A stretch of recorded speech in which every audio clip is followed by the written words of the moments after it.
At 9:37 a.m. on Tuesday, September the 11th, terrorists flew American Airlines Flight 77 into the Pentagon in Arlington, Virginia.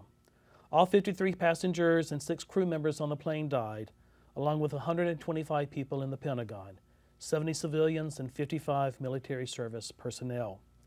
Many others were injured physically and psychologically from the attack. A moving memorial is now open to the public on the grounds of the Pentagon, honoring all people affected by the event. Much has been written about all 3 terrorist incidents on 9/11, the attack on the Pentagon, the unimaginable destruction at the World Trade Center, and the thwarting of a third attack by 33 passengers and 7 crew members on United Flight 93, which crashed in Shanksville, Pennsylvania, injuring nobody on the ground. Still, there are many untold stories. The incidents at the Pentagon, and especially in New York, were so large that no one will ever know everyone who contributed positively to the response and in what ways. The number of different agencies, organizations, and corporations that supported the efforts will never be completely documented. Today, we will explore only part of the story at the Pentagon, 10 years later. This is the story of the senior command staff. I am Ron Carlee. I was county manager of Arlington in 2001. I have brought together today the 4 people who had the most critical operational responsibilities at the Pentagon on 9/11.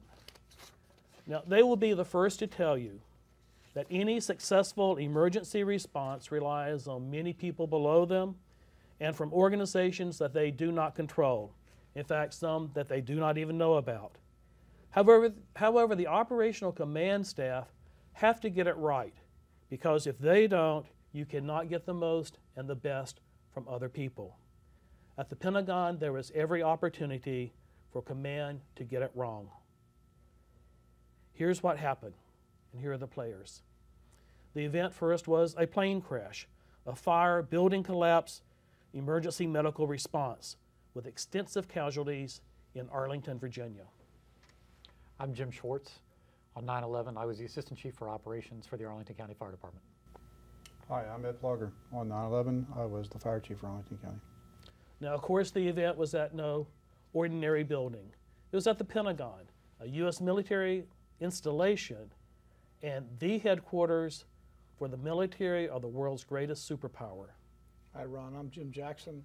On 9/11, I was the commanding general for the Military District of Washington. And of course, this incident was no accident. It was the intentional act of terrorists attacking the United States of America. I'm Christopher Combs. On 9/11, I was the FBI Weapons of Mass Destruction Coordinator. 3 agencies, 3 different command responsibilities, 1 incident. Who was in charge? Jim? Well, you know, I think that has to be the most often asked question in the wake of 9/11 and other events. And there's not a simple answer to it, but I think the answer has to start with the idea that nobody's in charge of everything. You have to follow that question with another question, in charge of what? And there are many people that are in charge of many elements of the response. The key is to figure out how to unify that response so that it's coordinated and people are well aware of how to complement the decisions, the respective decisions that are getting made in various locations and in various levels of the response. So the way to do that is through the incident command system and by unifying senior leaders in a way that they can share information and, again, come to the best decisions collectively. At the same time, that only happens if we've done a good job of establishing both organizational and, on some level, personal relationships in advance of the incident, so that we are not trying to figure out who each other are on an incident and trying to figure out what each agency or what each individual brings to the table. So what were you in charge of 9/11? Well, in the initial stage of the incident, clearly the highest priority was life safety.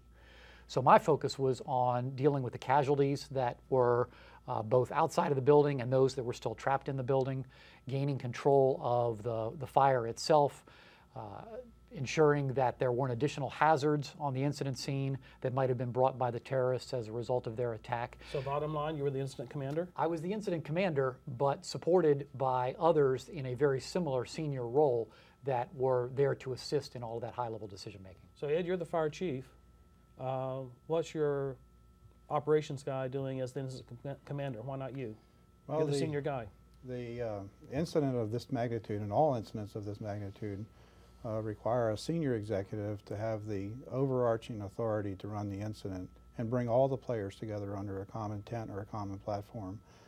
Establishing and making sure that every aspect of the incident is not neglected or forgotten takes a key leadership role. And there has to be an overview. There always has to be somebody who basically makes sure that nothing is awry and that all the key elements, making sure that the appropriate set of resources and that it works within the overall regional response capability that had been worked on for decades in the Washington metropolitan area. And senior leadership has to play that role. So this is one of the biggest events in your life, isn't it? That's one of the biggest events in the history of our nation, particularly when it comes to response. But you didn't feel that you needed to be there on the ground commanding the incident, that you had other things that you needed to be spending your time on? Yeah, the philosophy that is part of the incident command system and is one of the fundamental pieces is that you have to have trust in the people, you have to have competent people in the appropriate places, and the operations chief is the best incident commander that I had at the time, as well as place him and the other individuals being placed in the appropriate roles. So in other words, even though the incident commander has a critical aspect of this incident in all incidents, they still have to rely upon other people. So if you send the message that you don't have trust and confidence in your employees, then the incident will not go properly. And so it starts at the top. There was no doubt in my mind that we had the best people in the best place doing the best thing that they could possibly do at that day, at that incident. But they needed assistance, they needed help. They needed an overview. How big was this incident? How complex was this incident? We knew that there were going to be mass amounts of additional players in this incident, and that the incident had to be contained. And that was my focus right then and there, was to make sure that we got the incident contained so we could get our arms around the incident while we were focusing. Jim and all of his key leaders were focusing on doing their roles, which was assessing the incident, applying appropriate resources, and then making sure that throughout the entire process that we didn't injure or kill any additional firefighters, that we protected the community that we were responsible to protect, and at the same time make sure that the key players, and because it's a key government facility, that the key players were laced into the process. So this is all about continuing the relationships, affirming the relationships, and making sure that it all flows appropriately. So there is what is called, in the incident command system, what is called the senior advisor role. The senior advisor is the only person who has the ability to remove the incident commander. That was the role I played that day. Okay. General Jackson, this is your building, though. This is the Pentagon. How do you let someone else command an incident of this national, international importance on your ground? I mean, this is not civilian territory. This is a U.S. military installation. Well, it was actually pretty easy. We went with the people who had the best capability to deal with the problem at hand, and that was the fire department. While the military's got assets, and we had actually some fire responders down there at the Pentagon. There was not really within our, it wasn't within our capability or our desire to command the thing at that time. So we went with the pros, and it was a fairly easy decision to make. So what was your role down there? One, well, you had to make that decision. You had to agree to let the pros handle it, but what else did you have to do? I mean, this is the Pentagon. Yeah, well, first of all, my role was to be there to be the conduit that the incident commander could use to get into the Pentagon. And so I became the point of contact and allowed me and my staff to work with the right people inside the building, because obviously you got some senior governmental officials there who are interested. They're going to want to know information, and they're going to want to keep track of what's going on. And of course, our desire is to feed them that information without it becoming a burden. The other aspect was, because of my position in the district, I had access to military assets from both inside the district to outside the district that I could basically, at my command, pull in. And so, again, I was interfacing with the incident commander to find out what he needed and what we could do to support. And then when he asked, we provided. Chris, this is a pretty big crime scene. In fact, you had 3 huge crime scenes in the FBI simultaneously. So how do you approach a working event like this, the fire collapse, and it's your crime scene? Well, when we look at terrorism scenes, we really break it into 3 phases. A lot of people ask me, how is it the fire chief is in charge of a major terrorist attack? The first phase of any terrorist event is usually a life safety. And as everyone's talked about, the only organization that can really do life safety and rescue is the fire service. So in phase 1 of that incident, we look to the fire department to be the incident commander. And then once we transition from phase 1 to phase 2, which is the crime scene phase, that's when the FBI is the incident commander. And then once we're done with that crime scene, we turn it over to a consequence management phase, which we would turn it over to FEMA, or in this case, because it was a DOD facility, we turned it back over to DOD as the incident commander. Now, at the early stages, this is all happening so fast, so how did you figure this out? How did you decide how you're going to establish unified command and not have chaos at the Pentagon? Well, let's acknowledge that in the beginning of any kind of crisis of this magnitude, there is chaos. Our job, one of our first orders of business is to try and bring some order to that chaos. So the chaos is part of the early stage of the incident, and it's through our tried and true practices of incident command, which the FBI had practiced with us many times before. One of those stories that you may have alluded to in your introductory comments that gets lost is that we had a major exercise in the Northern Virginia region the Saturday before 9/11 that all of the fire departments in the region and the FBI all participated in. It was a major chemical exercise that we did out in Fairfax County, Virginia. And that was one more of those opportunities for us to not only get to know each other, but figure out how we were going to interoperate with each other. And so coming together 3 days later, and it wasn't just that exercise that did this, there was already a great deal of understanding about how we were going to work together on this kind of an incident. And so by working together, you see who's got strengths and who has capabilities that you can rely on to, again, start to bring order to some of that chaos. I know, Chief Plaugher, you were really committed to building an organization that could respond to a terrorist, but you'd never had a terrorist event. In fact, Arlington had never even had a really major event in its entire history. It didn't even see a battle in the Civil War. And so how do you set a priority to spend time and energy on something that has never happened and may never happen again? It's always in the competition for needs and what's going on within your organizations. But you just have to stay stalwart. You just have to always continue to work hard.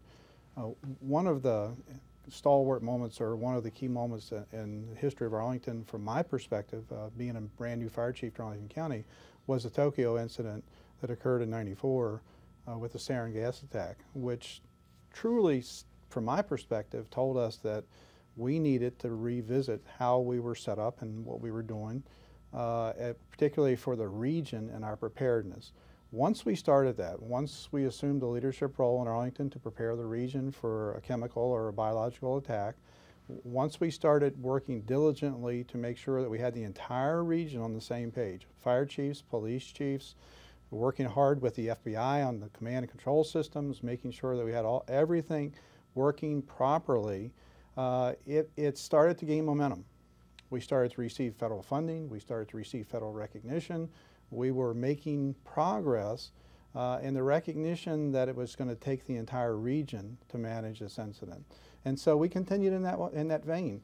Was it difficult from time to time because of the competing needs of organizational and budget requirements and that sort of thing? Absolutely. Was it hard to get staff engaged and move them off other projects and that sort of thing?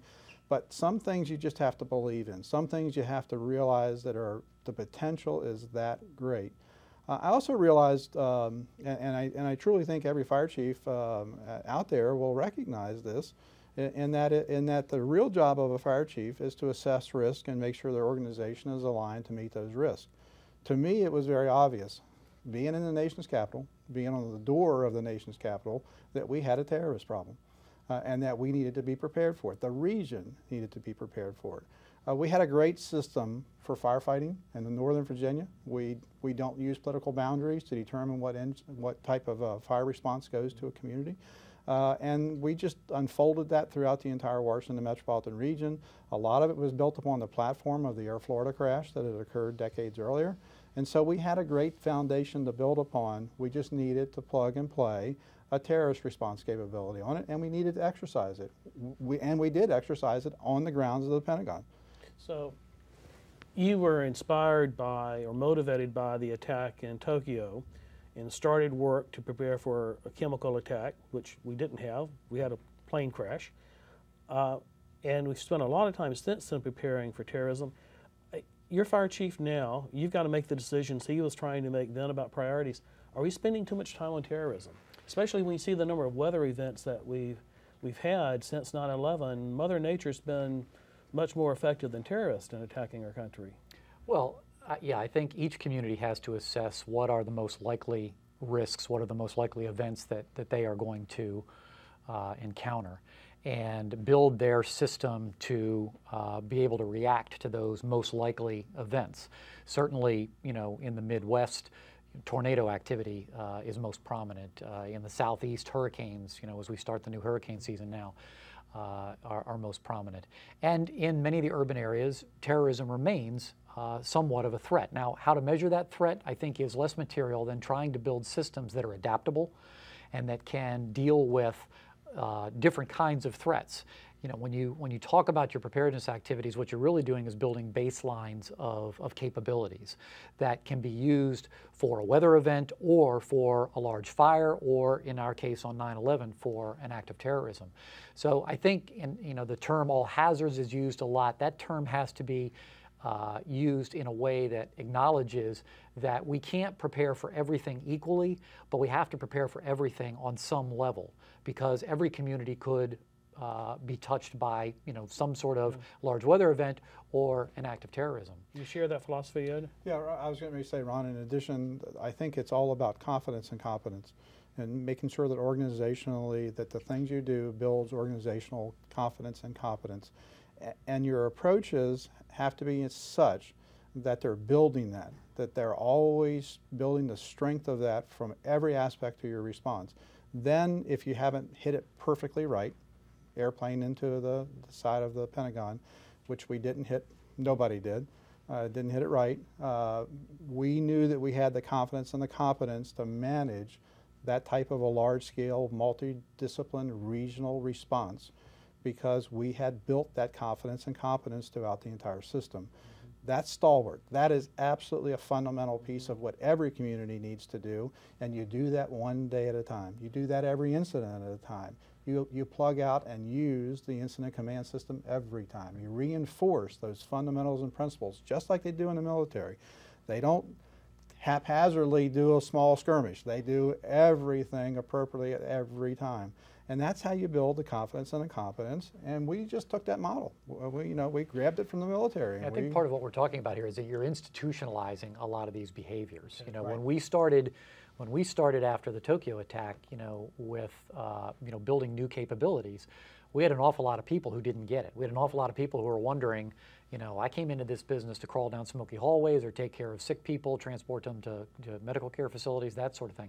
Why are things shifting? And the reason they were shifting was because, you know, we evaluated the potential for these new and emerging threats to be different than they were in the past.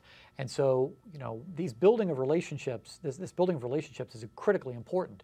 But you've got to institutionalize this, because, you know, when the general turns over or the chief retires or, you know, somebody from the FBI moves on to another assignment, the organizations have to be able to still function in the same way that, you know, the original leadership intended. So it's about institutionalizing these behaviors. Doesn't that speak somewhat to Jim's point of engaging people as far down in the organization as possible? Yeah.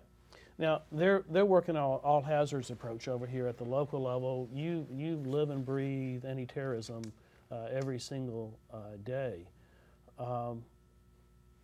People don't think of the FBI interfacing necessarily that well at the local level. And you watch TV and movies, and FBI comes blazing in with all their high-tech equipment and takes charge. What's your reality and experience there? Unfortunately, we suffer a lot from the Hollywood factor, which is absolutely would not happen. Every time we roll out, and we're rolling every day with our local responders, it's joining a unified command team that's already set up by local responders. Local is always going to be first. Everything is a local event. So when the FBI gets to a scene, whether it's 6 minutes into it like we did on 9/11 or it's an hour into it, we are designed to fit into the existing unified command structure that the locals have set up and be a partner in that. Again, even though 9/11 is a terrorism event, the FBI very honestly said we can't lead this beginning effort because we don't do rescue and recovery. So we turned to the fire department to say, how can we mesh our operations? You're the priority, there's no question about it. We still have to begin a criminal investigation, but how do we do that not adversely affecting what you have to do? So if I'm a local fire chief or a local city or county manager and I don't have relationships with the FBI, who should I be talking to? The first person everyone should know in the FBI at an operational level is the WMD coordinator, the Weapons of Mass Destruction coordinator. That individual's job, his function in life, is to effect liaison with our state and local partners for terrorism response, or any kind of response where the FBI is going to a scene and interfacing with state and local partners. That is your operational component for the FBI. So that's the first level.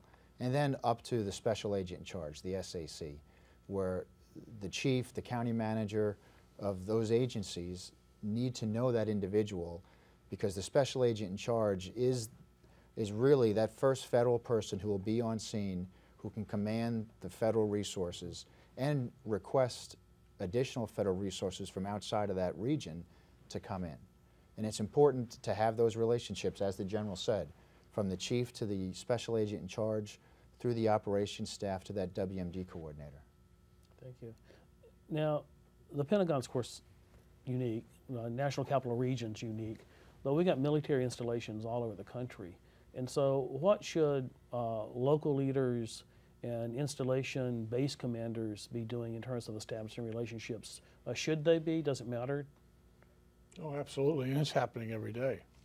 You aren't going to go to any single military installation in this country, and if you find the garrison commander and he doesn't know who the people outside his boundaries are that he's going to interface with, you might as well get rid of them. I would tell you within days he's going to be making those links. Is very early in his assumption of duties, he's going to be taken downtown and introduced to the right people, because there's a variety of good reasons for it. You know, if there's an incident that happens outside his base, he may have resources that other people need, and they're going to want to know who to go to get those in a very rapid situation. If he has a problem on the base, he's going to rely on assets coming on board. For instance, at Fort Myer, if there's a problem, the fire department responds and helps to respond at Fort Myer, because they only got one small station on Fort Myer. And they rehearse that periodically. And so it's all tied to knowing how to deal with a situation on the ground, at least in the broad framework of it. There's basics to every incident. You got to deploy, you got to assess, you got to start making some plans, or at least identify some plans. You got to evaluate those plans, you got to pick one, and you got to execute. Mm-hmm. These guys all go through the same kind of process that we do.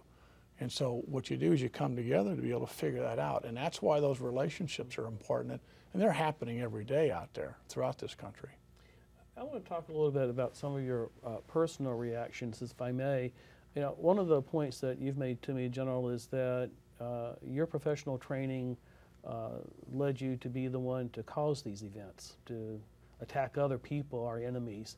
And in this case, our enemy attacked us. What was your reaction when you arrived at the Pentagon and saw your headquarters successfully attacked by an enemy? Well, I don't think there wasn't this immediate rush of emotions or anything. I mean, there was a problem. It required some action, and therefore we were the ones to do this. It was obvious to me that I was going to become a focal point for the military response. So again, as I rolled into the Pentagon that day, first thing I was doing is, as I just mentioned, I was assessing, I was looking, I was trying to get a feel for what was going on, who was out there doing certain things. And of course I saw the fire department, and it was obvious to me that they're fighting a fire. Sounds like that's about what they ought to be doing. And so we connected at the right time and place to find out what can I do to help you, because it looks like you're doing the right things here. And that's when we started talking and sharing and deciding what to do next. And based on some conversation, we started bringing assets down.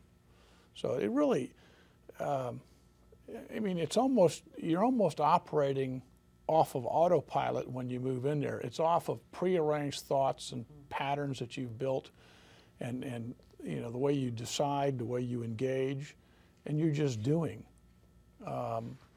I brought some staff with me, and of course they moved around with me, and they were, you know, offering insights and assistance and communications back and forth. But it was, I mean, it was a pretty hectic time. It wasn't several hours before we looked at our watches and realized what time of day it was. But I mean, there were things going on. It kept us busy. Yeah. Did you stay too long your first shift? Probably. I remember going home late that night, real late that night. But you know, again, making sure the right people were set up to be able to handle things that night. And as it turned out, as I was going home, the fire reignited in the building, and there was another recall for the fire engine, and they moved down there. And of course, they were able to deal with that properly. And you know, next morning we reassessed and moved on from there. 3 simultaneous terrorist attacks, 2 unbelievably successful. FBI take that personally? I don't know if it was personal, but we understood immediately that we were under full attack. And even for us, it was bigger than the 3 sites. We also had the hijack airports, which for us was a site. So while we're at the Pentagon with hundreds of agents, we actually set up another command at Dulles Airport where the hijacked plane took off from. We had 100 agents out there. So with us, we very quickly had to break it down into different components. We had our response component to the sites, our investigative components to those hijacked airports. And you didn't know if it was over. And we didn't know if it was over. In fact, we were receiving immediate intelligence that a number of jumbo jets coming across from Europe accidentally had tripped their hijack messages to tell us they were under hijack coming in. So there was that fog of battle of, we have additional planes out there that are coming in. Where are there more attacks planned? What is the next step? So we were looking in many different directions as to what the problem was. Yeah, so what were you feeling on that day? I mean, I can distinctively remember standing there with Jim and saying, you know, this is it. This is what we've been training for. The fight is here. In somewhat disbelief, obviously, with the size and scope. Being on the scene, though, we didn't have a full view of what had happened. We knew New York had been hit with 2 planes. I personally was not aware of the collapse of those towers for hours into that day. The events that ended up happening in Shanksville, we didn't really have a full, clear picture of that for much later in the day. We knew there was a plane that had gone down. My initial reports to me that the plane had hit Camp David, which led to more confusion. There was a lot of intel out there from a number of streams that talked about other attacks, and we were working to either confirm or push aside that intel is not accurate. But we had reports that the State Department had been hit, the White House had been hit. Luckily, we could see D.C. from where we were, so we didn't see the smoke, and we pretty much felt that wasn't true. We were told that Cleveland had been hit. We weren't quite sure why or how that played into it. So you definitely had that fog of battle that we had to chase down to provide the intelligence to the partners. Did you overstay your first shift? Absolutely. I think everybody did, and you know, it's hard. Everybody knows you need to go home, you need to turn command over. I think the perfect shift is a dedicated 12-hour shift, and then people need to leave to rest, to come back for your next 12-hour shift. It's hard to do. It's hard to have people leave. They leave, they want to come back, they want to be in the fight. And that's one thing that we've tried to work on is, you know, after 12 hours, if you look at the research, accidents go up, your cognitive ability goes down, so you really want to try to push people out after 12 hours, but it's a hard task to manage. Yeah. Either of you go home after 12 hours? No, I didn't go home the first time until the night of the 12th. So, you know, close to 36 hours before I got my real first break. And I echo what Chris and the General have said, that you've got to make those in more manageable pieces. And I'd go one step further, that I think in the initial stage of the incident, somebody who's going to be in that prime decision-making role probably, needs to get a break after 4 or 5, 6 hours, and I mean a significant break, because the amount of decision-making going on in the early part of an incident of this scale is just enormous. And it'll settle down after a while, but just the way things are coming at you, and the way that you're walled off from everything other than the incident, I think just calls for consideration to spell somebody in one of those positions even earlier than 12 hours. You can then get into a rhythm and get people in 12-hour shifts after a little while. But I think in the first phase, it's got to be far sooner. Mm-hmm. Could you do it today? Could you employ that discipline? Well, today I wouldn't have to, because I've got good operational commanders that I would probably have to be influencing. I'd probably be the one making those decisions, telling my operational commanders, you need a break. But hopefully with the experience of 9/11 and the hindsight of these years, perhaps maybe I'd have enough wisdom to try and spell them in that way. Can you remember what you felt when you arrived on the scene? I don't. Clearly there was a sense of awe, but I think it was somewhat tempered by the fact that we were watching the images in New York evolve before it happened at the Pentagon.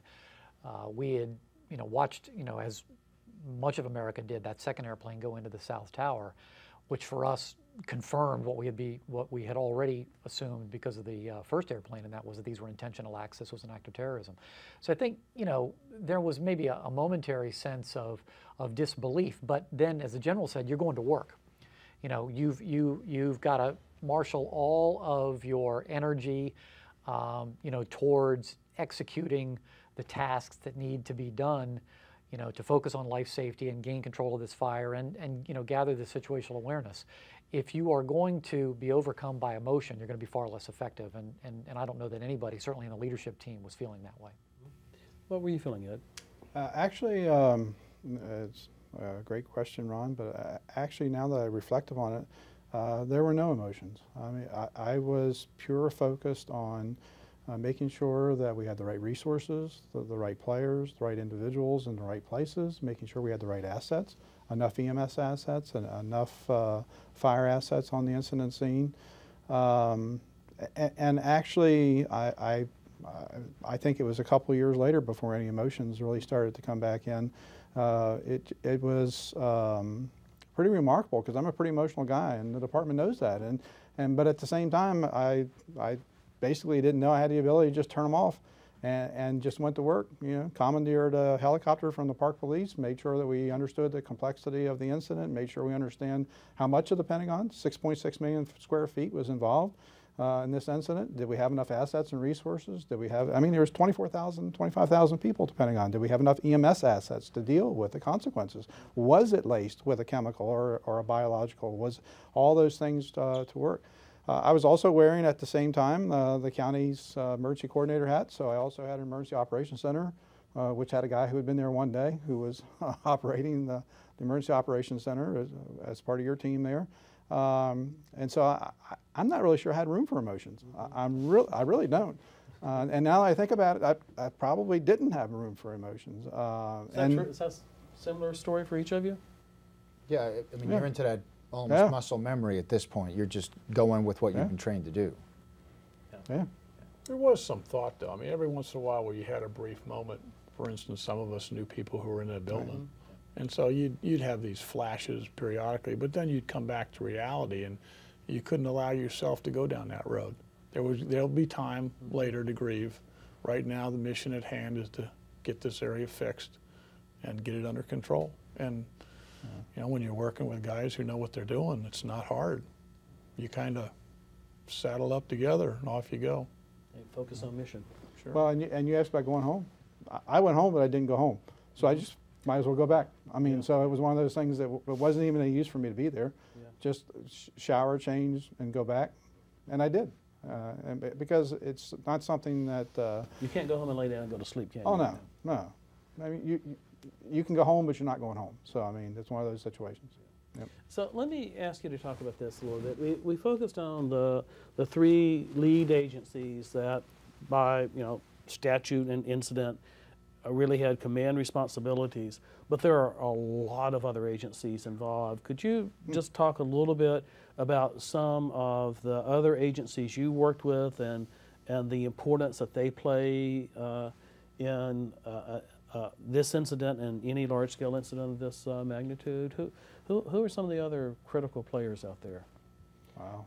Well, I'd have to start with, for a local community, there's obviously a lot of focus on the fire department and the police department, the public safety agencies that are going to be on the forefront. But the reality is, in an incident like this, it's the entire community. It's certainly in the first hours, the entirety of whatever government resources are available that have to essentially drop what their daily responsibilities are and marshal their efforts towards this crisis, towards the dealing with this crisis.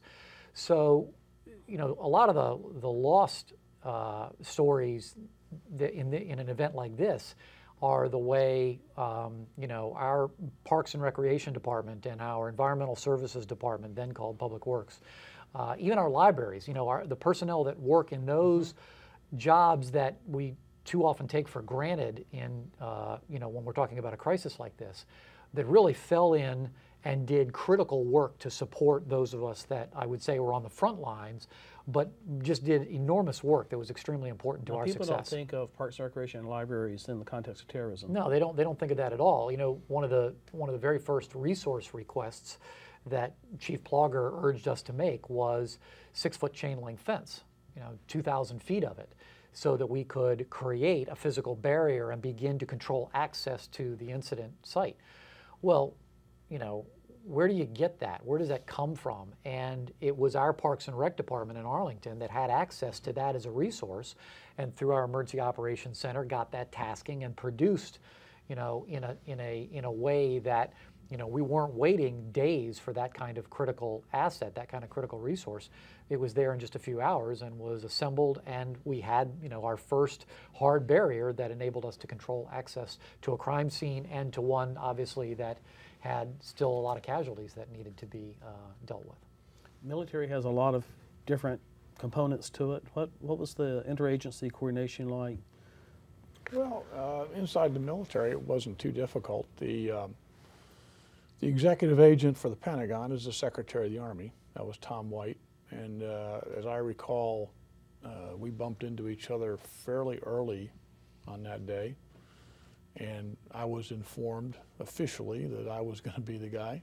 Of course, I'd already assumed that, so it wasn't a big surprise. It's good to know that you're supposed to be in charge when you are. But it was a formality, but it was, it was appropriate. You have all the contacts within the building, the different services and the different offices and so forth that had to be addressed, and people wanted to know what was going on. On my side, though, I think one of the organizations we dealt with routinely was the Arlington Police Department too. They were all over the place, sealing off the roads for us and allowing the right people access. And that was a fifth guy who was in the room with us usually, talking to us about, what can I do? What do you need from me? And then on my side, I had 5 installations, and all of them were wanting to know what was going on. One of them right up the hill. So in addition to the Pentagon, there were 5 other military installations that were part of the military district of Washington. And so I had to, Fort Myer obviously was engaged, and I had elements of them down talking to us all day long. But Belvoir was involved too. And then Fort Hamilton up in New York was involved in providing assistance down to Ground Zero. And so at some point in time, I was put on the phone talking to my people up at Fort Hamilton, asking them what they were doing and what was going on up there, and kind of got an earful from them too. So it's just a matter of balancing your time and coordinating with them. But the other organization I think that needs to be mentioned here is the actual families that were involved. What took place right away was a lot of confusion and people basically going out of communication links with their families. Families heard about it and immediately wanted to know where their loved ones were. Well, no one knew because they were all scattered, they were all gone, they were out doing things. That many of them were out helping injured people until we got enough workers down there to replace them. And then there was a lot of phone calls coming in from around the country, and how are you going to manage that? You know, people from California calling about, you know, son who was working in the Pentagon. And the families actually, the wives actually got together and set up a calling bank, and they were basically fielding phone calls. And they did that for several days. And that wasn't a pre-planned response, that was a reaction to the realities of the moment. Yeah, it was an understanding that there were going to be people concerned around the country, because the military is not a local organization. I mean, they come from all over the country, and so there's going to be people calling in from all over the place wanting to know where their nephew, their niece, or cousin, or whatever is. And so there had to be a way to do that. And so they set up a number, posted it out on the wire, and people started calling. And they ran this 24 hours a day with multiple wives. All the senior wives participated in it, and they were answering all sorts of strange phone calls. Strange being, has anyone seen my son? Well, who's your son? And trying to figure out, now, where was that person? Was he assigned to the Pentagon? All they knew that he was working in Washington. They assumed the worst and may or may not have even been there, but someone had to go find out for him. And so that took place. So there was a lot of those kinds of activities going on, and the family certainly coalesced around those things and were very, very helpful for us. Yeah, it seems to be one of the pieces that's easy to miss when you're in that operations mode and you talk about being really focused on the mission and not being emotional. There are a lot of other people out there that are being very emotional, mostly from not having knowledge about where the loved ones are. Oh, exactly. And see, I mean, Tim Maude was killed, the senior ranking guy. Well, everybody knew who he was. We all knew him. And so you can imagine the relationships of the families and everybody starting to deal with this. So, and I'm sure there were more of that. But so it became a very personal event to those people, and they were, one, very willing to do it, but again, it isn't a very pleasurable kind of thing to do. Oh, that's tough. What about agencies that FBI worked with that were really important to you? Well, I think the biggest help to us as the FBI was FEMA.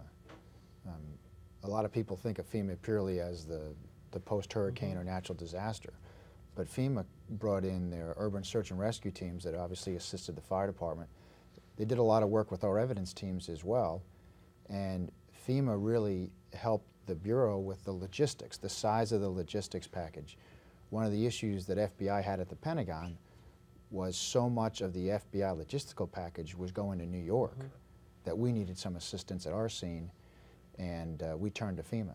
And they really provided expertise that we don't have, to be quite honest with you, and resources to help us do our job at the Pentagon and supporting our efforts. So I don't think FEMA gets enough positive praise, and they were indispensable. You know, Ron, Jim might be able to answer this a whole lot better than I can, but there were search and rescue elements from around the country that came in. There was a civilian response that came in and overtook the south parking and set up food and other facilities there that I didn't find out till about day 4 they were there, but someone else did. I mean, they were getting fed, and they were providing all this stuff free gratis to everybody on the site. So the response. And the food stations were being inspected by Arlington health inspectors. Yeah, probably. To make sure, well, they were to make sure that the food was actually safe. I mean, you know, you can injure people in a lot of different ways. But you had people like, you had the Salvation Army down there, the Red Cross down there. They were giving out, it was a very warm day, and you know, none of us showed up with gallons of water, and they were providing water, Gatorade, and things like that to keep the young soldiers who were out there working out in the sun all day long, keep them hydrated so they didn't go down. So this goes on, and I don't know, I can't cover everybody, and I apologize if I've left anyone out. I don't think any one person knows everyone else. It was how a tremendous how about response. local law enforcement? Well, How's that interface for you? It was great. The Arlington County Police Department, who had a rep to Unified Command the whole time, did a phenomenal job. You know, one with their evidence teams that we integrated into the FBI evidence teams, and then setting up that security umbrella around the incident site. Arlington Police and the Virginia State Police did a fantastic job in limiting that access, because as Jim said, it's a crime scene, it has to be limited, but also from the safety perspective of secondary attacks. I think we've all trained now to the point you have to be aware of secondary attacks, and you need a good security posture to do that.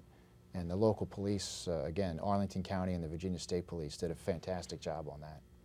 You know, Ron, it's probably a good time to talk a little bit at least about the need for building systems that acknowledge regional cooperation, that certainly a community like Arlington for an event like this, but even New York City, one of the most resource-rich jurisdictions, you know, arguably on the planet, was in need of assistance on 9/11. Now, of course, their event was much larger than the Pentagon, but I think both incidents speak to the need for developing relationships, you know, across jurisdictional boundaries. As Ed mentioned earlier, you know, this whole notion in Northern Virginia of essentially eliminating the jurisdictional boundaries provides for the most effective response on a daily basis. We get services to those in need faster when we don't worry about, you know, whose insignia is on the side of the fire truck or the ambulance. Well, that system, which was in existence then for, you know, 25 years on 9/11, played enormous dividends because we could call on jurisdictions that were part of our daily operating system who knew exactly how to fall in under our incident management system. They knew our standard operating procedures because they used the same ones. Our communications interoperability, at least out of the Northern Virginia units, was virtually flawless. We had to put some things together for some of the other units coming in from elsewhere in the National Capital Region, but there was an effective way to integrate those resources into this common operating system because we did it on a daily basis. Mm-hmm. And the fact is that when you're dealing with a crisis response, a large-scale incident, there isn't a community in this country that can deal with it by themselves. They're going to be looking for help somewhere. And you know, the more they can build those relationships and build those capabilities, build those systems in advance of the incident, the smoother it will go once they're faced with that crisis. The 9/11 Commission described the response of the Pentagon. Actually didn't discuss it a whole lot. There's very little text devoted to the Pentagon response, and described it as mainly successful for most of the reasons we've been talking about, but they said that no event is flawless. So, you know, what if anything, would you have done differently? Yeah? Yeah, that's always a very tough question, and I get asked that question a lot. It's a very tough question for me because I think the crews and the individuals and all of the partners that we had there, and they truly were partners, performed extraordinarily. And so anything that would be said would be construed to be somewhat of a criticism. And I don't want anything I say to become a criticism, because there is no criticism from my standpoint for any of those partners. The working out of the ability to communicate across the wide spectrum of an incident like this, I think could have been and should have been, and hopefully today will be improved. It is a very, very difficult and complex array of individuals who have to be there. I mean, just think of the transportation people. Just think of VDOT, who's trying to get traffic to and from up and down 395 and on the interstates through 66, that have to know what's going on because they're part of the process for solutions. And you've got to work that. I mean, the Joint Operations Center, where we had over 60 players there being fed information on a daily basis, that has to be improved and seamless. I think it's a great place for new technologies. I also think it's a great place to affirm the systems that we have and make sure that we don't leave a key player out. I'm thinking back now that one of the key players in this whole process was a medical examiner from Virginia. I mean, she had a role to play in this incident. And how are we going to manage that particular aspect of this incident? And I think that happens in every major incident. You can't ignore the medical examiner, the constitutionally required aspects that have to occur when a death has occurred. And how do you bring those into the process, and how do you make it all work seamlessly? So it's communications. It's continue to hone in on your communications. I think I would focus more on that in the future. So I truly would. If people are doing their plans and doing training and testing, that's one of the key areas you zero in on. As well as redundancy in communications. Okay. And make sure you have multiple ways to get information to people. Multiple. If they get the same message 3 times, that's better than getting it none. what would you have done differently? Well, I think I'm in an enviable position because I left the Army a couple years later, and in all honesty, since then, since I've been going back and seeing what the guys done, they've implemented many of the things that we wanted to do. Dovetailing on what Ed said, the command went ahead and restructured itself, knowing that we were going to be in the National Capital Region come, whatever, we're going to be here. We're an asset available. Why not roll us under NORTHCOM, which has the responsibility for the military for the northern, or for the continental United States? We went in and presented that as a plan, and that was accepted. And so So basically what you created somewhat ad hoc on 9/11 has been institutionalized? Exactly. It's been institutionalized and been helped to fund with some joint money to be able to do some of the work they need to do. We went out and we put money aside to buy new communications capabilities. We now have a van, a big vehicle that will roll in and has all the connectivity to plug into anybody just by sitting there, put up masts and whatever, and can start bringing in comms right to that location. So a lot of those have been bought around the country. Has that been a worthwhile investment, these communications command vehicles? If you use it once, it will be. Yeah, I have to agree that communications is at the heart of this. I mean, you can do all the planning, the pre-planning and even the exercising and building these systems that we've been talking about. But if you get on the incident scene and you're incapable of communicating with each other, and again, with people oftentimes outside the incident scene. I mean, there were times on this incident scene where we had to be party to secure communications that couldn't be shared outside traditional means. So, I think some of these capabilities are absolutely essential, and I would echo that when you need them, there isn't a replacement for them. There isn't an alternative. Now, have we overinvested? Have we missed opportunities to share some of these resources? Perhaps. I mean, certainly on 9/11, our fire department did not have that kind of command pod or command capability. We had to initially use our police departments, and when that was less than adequate, we actually were afforded the opportunity to use that from the Fairfax County Police Department.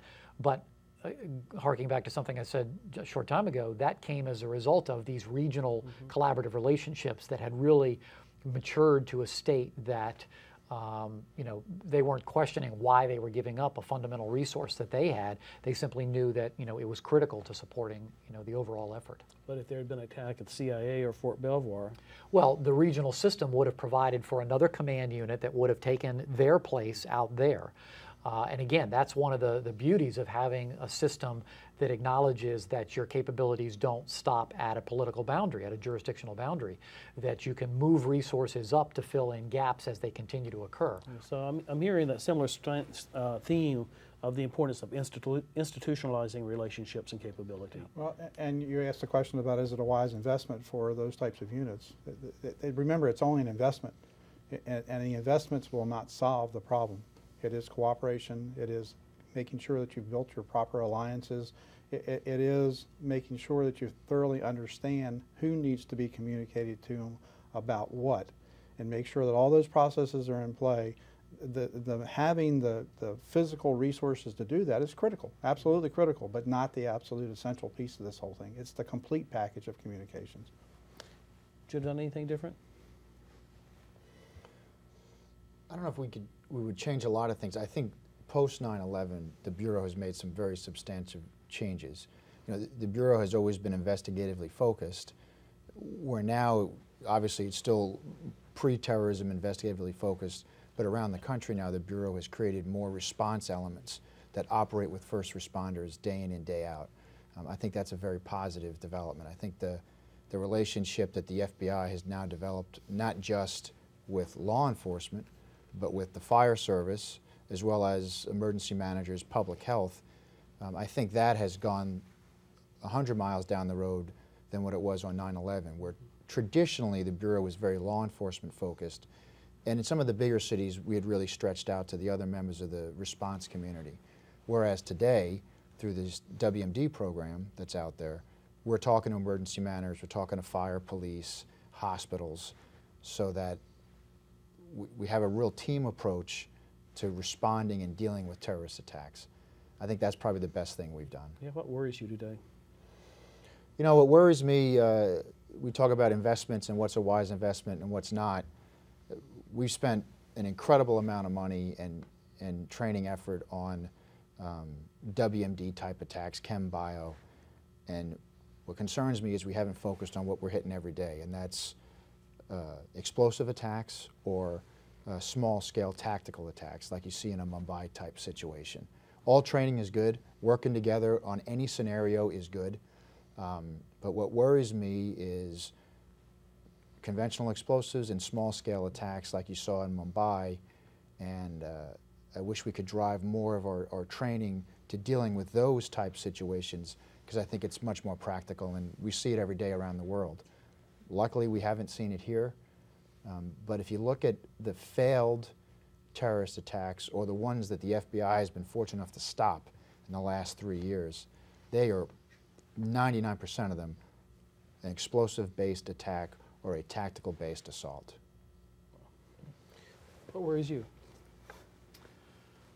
Well, a lot of things you know, can contribute to staying awake at night. To add on to this, I think where I still think we can invest some more, focus some more, is on building resilient communities. I think, you know, one of the topics we haven't talked about here is how the average citizen contributes to all of this. To link it to one of your other questions about what would I have done differently, I probably would, on that day, I probably would have drove a little bit more some decisions around public communication, how we reached out to the Arlington community and in fact the entire region to inform them of what's going on. Now, 9/11 at the Pentagon was, you know, a confined event. As you know, we've talked about it. It's a military installation. You know, security was actually fairly easy to gain control of, at least as compared to had the event happened somewhere else in the Arlington community. But I think that where we've really got to continue to focus is building you know, our systems to acknowledge that the true first responders are going to be the average citizen on the street, who are going to be the first to arrive at an incident scene. And if it's a really large-scale incident, if it is truly of crisis proportions, then we're going to be depending on a lot of people in our communities to fend for themselves and not become you know, over-demanding of scarce resources that are going to be concentrated at the heart of the crisis scene. The true first responders at the Pentagon were the co-workers there. They were absolutely were. The real heroes of that day were the people that go to the Pentagon every single day. More lives were saved by the people that go in and out of that building as their daily workplace than by, you know, fire and police that showed up on that morning.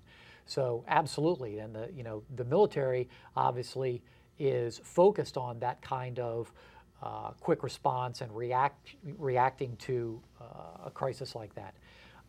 But we've got to get average citizens to take some responsibility and understand that they have a role in this enterprise also. So more effort on community preparedness. More effort on community preparedness, more effort on building strong neighborhoods that can look after each other in the middle of a crisis. You know, and that crisis doesn't have to be of 9/11 proportions. It doesn't have to be of Katrina-like proportions. It can be, you know, 3 feet of snow that falls in a community, and in any particular neighborhood in a place like Arlington, there is somebody that, you know, depends on Meals on Wheels to get their daily sustenance, that depends on their prescriptions to be delivered by the pharmacy. Well, how are those kinds of essential goods going to get through, you know, to the elderly person that lives alone if his or her neighbors are not looking after them, if they're not even aware that she's among them and has special needs during a crisis? So those are examples of, I think, building resilient communities, and the more we can get our average citizens to acknowledge that they have a role, and for that matter, government leaders to also acknowledge that they need to engage with people at a community level, you know, that's how we'll build strong communities and better responses for the future. Thank you. You retired from the U.S. Army. What are you doing now, and did your experiences on 9/11 change you in any way? Well, I work for a contracting company downtown and have people around the world working for me. In short, I'm not sure that there was any single thing on 9/11 that caused me to change. Obviously, for many of us, it was our first physical contact with terrorism on a personal level. So I'm sure that had some impact. But I don't think, I think the military experience kind of prepares you for this kind of deal, and we've been through similar events and deployments, unknown, you know, no notice kinds of things, deaths and so forth, and so we have some kind of capability to deal with that internal, you know, connection to this and be able to make it work. But to spin off on your earlier question, you know, what worries me the most, much of what was already said, I ditto that big time. But the one thing I would offer up would be complacency bothers me. As we get further away, as things change, as lives go on, as we do things and we lose track, we forget. The bad guys only got to get right once. We've got to be right all the time. Otherwise, we're into reacting and we're doing consequence management, which we'd rather not do. We'd rather be in the preventive mode. That becomes very difficult. So all the way from senior government officials all the way down into the communities, complacency is gonna hurt us. How we fix that takes strong leadership, people who are willing to go out and basically make the case and spend the money at the right time for this stuff, do the training and participate. And that's going to take leadership. It's the only way it's going to get solved. Ed, you're retired from fire chief. What are you doing now? And did 9/11 affect you in any way personally? I'm the Assistant Executive Director with the International Association of Fire Chiefs, and daily work in a preparedness role for our nation with fire service assets, fire and EMS assets throughout the United States, but also around the world, and what I get a chance to do. It's impossible to say that you could have gone through 9/11, particularly performing the role that I performed, without being affected by it. I mean, it's just, it's a life-altering, community-altering, life-altering, nation-altering series of events that occurred. So we all were affected by it, and we can't paint it any other way. Personally, I was affected. You know, I was a firm believer that you have to rely upon good people to do the right things at the right time. And I think that was affirmed that day. So a lot of my beliefs were affirmed. Build the right infrastructure, have faith and confidence in the people, give them their lead and let them perform. And they will amaze you. They will amaze you continuously with the level of performance. I think it was also an extraordinary valuable lesson about cooperation and making sure that you always affirm those partners that you've built over the years and make sure that the systems are there to affirm those collaborations and those partnerships. We live as regions. We live in regions. We're regional entities today. We might have lived based upon a river bank years ago, but we don't anymore. We now live in the United States based upon a region. Let's make sure that we affirm our preparedness on a regional level as well. If we do that, we will not only be better prepared, but we will be smarter prepared. So you've gotten a promotion since 9/11. You've gone from weapons of mass destruction to anti-terrorism. I don't know if that's moving up or not. So what are you doing today, and did 9/11 affect you in any way personally? Today I'm the Assistant Special Agent in charge for counterterrorism and special operations at the Washington Field Office. I think, as the Chief said, 9/11 has to affect you. I think it's affected me personally in a redoubling of my effort for counterterrorism. Especially on the FBI side, where we see all the secret cables and all the intelligence that's out there that I think thankfully the American public doesn't see every day. It really drives it home as to what we're doing and why we have to work so hard. And we do work hard. It's an incredible cost that I think the members of the FBI pay on their family by the amount of time that they work to find these plots before they occur and to disrupt them.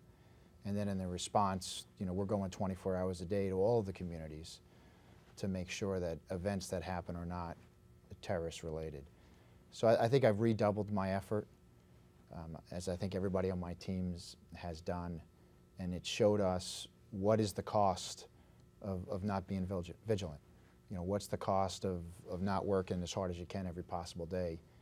Because all it takes is that one goal, and then hundreds of people can be killed. You've gone from assistant chief to chief. 9/11 changed you any?